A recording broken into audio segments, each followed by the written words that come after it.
me ma mu nyina afihia pa bi asehia na de edi kan me da mu nyina ase obi a wa subscribe to this channel ene won so a wo hwe me na subscribe ya bomodian subscribe you bisa eno ne the best present a betumi de ama me afie na wo bua unia ketwa oba wadanfo upia me amade me yen akwani nti waba me ma wakwa ababie so ho na the recipe e be na simple ni dey say dem say fa ka me di ho musa ene kama fa ka me di ho nti we a recipe a wo ma ba tanfo bebre throughout the year no ye busy enuma ne ade we ye dia wo betumi ayama wo ma ana ni nkwala ni na ebeye na omutumi enye bi edi afie wufie tiji wakonya send original mekano ni e fa hihyeso into share ingredients dey no wa hu ni e ko hu lemon shortbread ni e ba be nti dey me wo ha say plain flour so plain flour no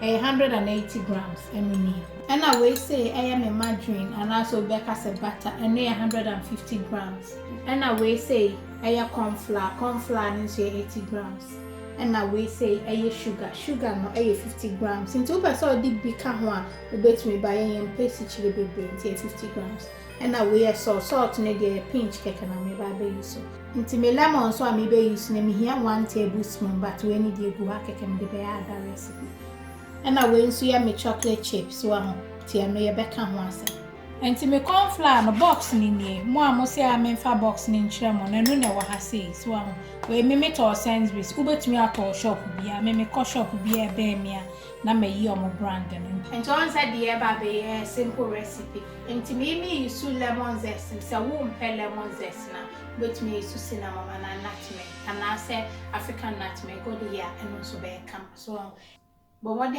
say your pastry bia obeso no flour ne ade en so na just I fine amount till me de me flour no ekum na for do corn flour na so ohwego na for waka ni nyina nu kama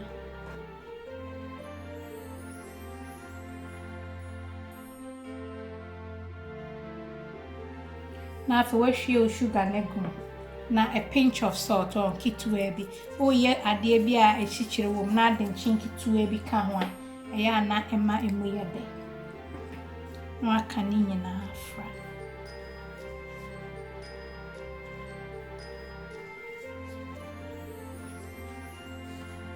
to kani nyina afra bia afi no afa lemon so no afa grater na watchi zest na ni hwam to twi yellow part ni pill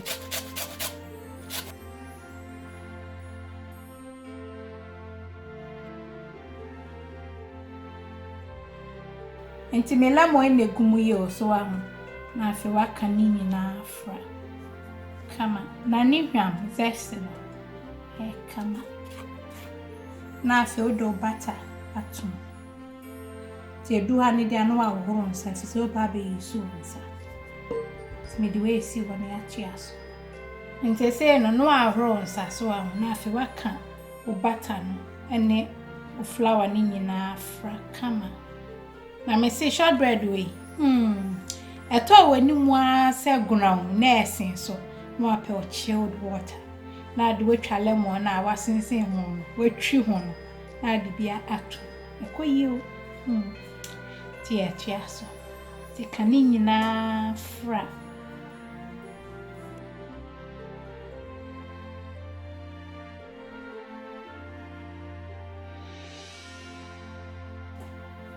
nti o mix na wa ho emfi ase emiemia ne seyo bomode asa do fingertips no on sana no na de ne sei kakra ya ne sanse emfi ase amfa pressure to so akafa Mesi ahebia. Jai lemon ekoyi. John send ya na me venture. So I to say there we crumbs no. Na afi me kire wade. Afi na so an we say ya. Hwe na e kampa no. Ti me ba be clear we no na afi ma kire de ba be. Enti say am send ya na wahwie egu wet top no so. Brown. no more the answer we clean wet top no come. We share so. Tia fe de obe nya ne say o ka boa no ba hwese ne me ye no ye ne nkakra so now crumbs in the bar now 10 in a bread because so per se biscuit no they are very crunchy one person a bed ding so I say me pay but I near firm tina o camp one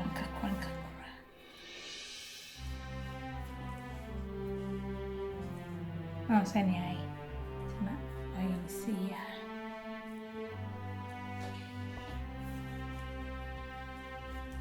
Me o romance and afia to us. Nti abusia for baby a medri dia me pewo biscuit we ho ni say won say bi o ha wo so de chef fridge recipe we no we ya no ai no atwitwa na de ahye oven e kama na de me ho ni say wo pese easy ma wa make sure technique da ko wo fa parchment paper so na de ato wo stop ni nti bet me rolling ni sa me am ye ni sa ba wo a e bia rolling ni difficult ma no a press ni da now de another parchment paper so say now for our rolling pin naturally said yeah we you me and kakra so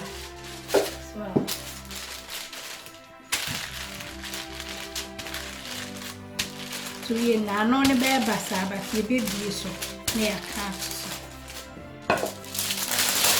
now we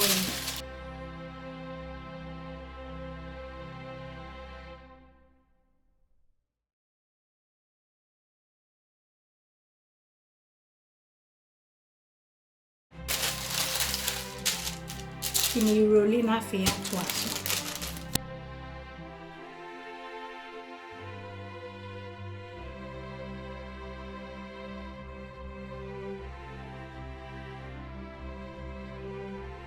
So we are going to say na you so ntie easy ma. Into an cutters am we ni dia upe bia betumi ayi so we no so bia. Ntire no an say wakate sene open. Ntia mane nye thick bebre.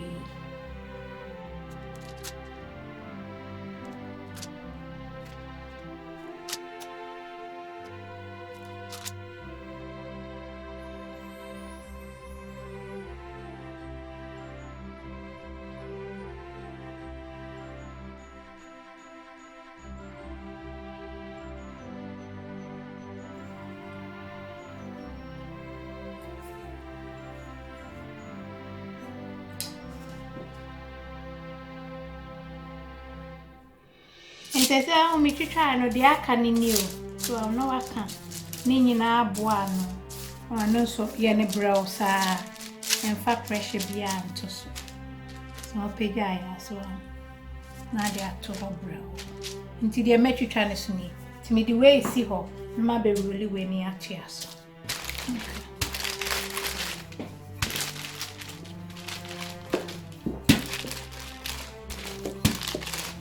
And I was say no, maybe one say them to try and make venture. Me to try na enti dear car see no. Me and mine say me de be ya so enti me oven no ma so de bia wo de oh ye baking bia o mo de aso be preheat oven enti me de ato 150 me be shim for 25 minutes. I found come more than 150. I need say be shim and so na eni ni ye come person be brown be pre enti me de ayi free question ma be you no actually. They say me shortbread if you send you na coming. I am fine. So to me ye go na adwo na afi ya to aso.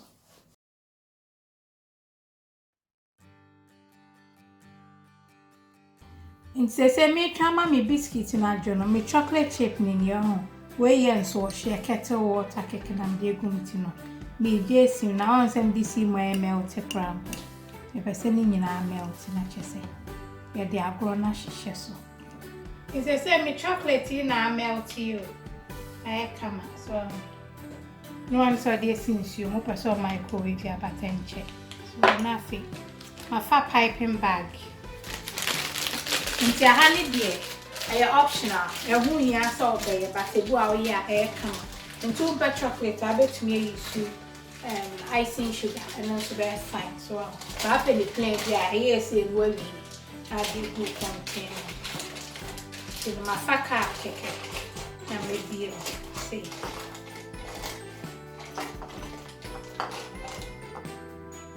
Share me chocolate milk.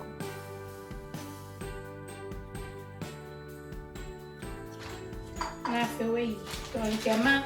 Yes, I can't go back now. Don't I feel what twisted. Don't they say? I feel better trying on the kids too heavy. I feel over pipe. Over pipe, eguso. So nice.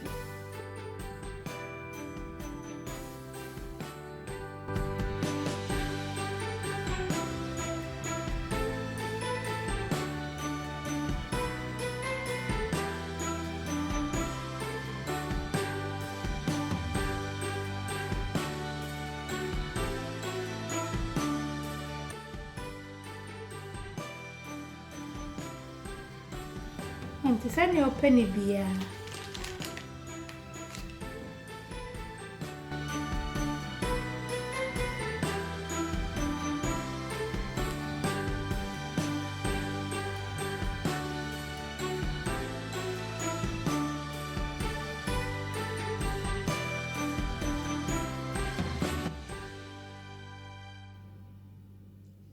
And to send a biscuit, I come so simple into your chocolate. I will pay. We don't sack and pepper. So, you know why anything. Tis a won't pan any plain, send a make it dry.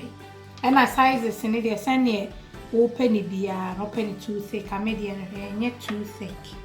So I shall. And in way a simple recipe, we won't pay them the corn flour. I know another recipe and no make this samolina and here with the link and a better swam. So now when ya and also now with the food I'm DJ in Nayetia when I see ya for ya throughout the year na busy money and the move bro high in your brain and Mount Colan and take Christmas Eve per time kakra. So yeah papa, so yeah mammy. Now when Colan are your original recipes. No apple biscuit container come now dear coon. Not as many no fear, no many baby cake. We now want so nene. We give you a good platter so now they are serve you. To reading your media, now someone subscribe to this channel but more than subscribe.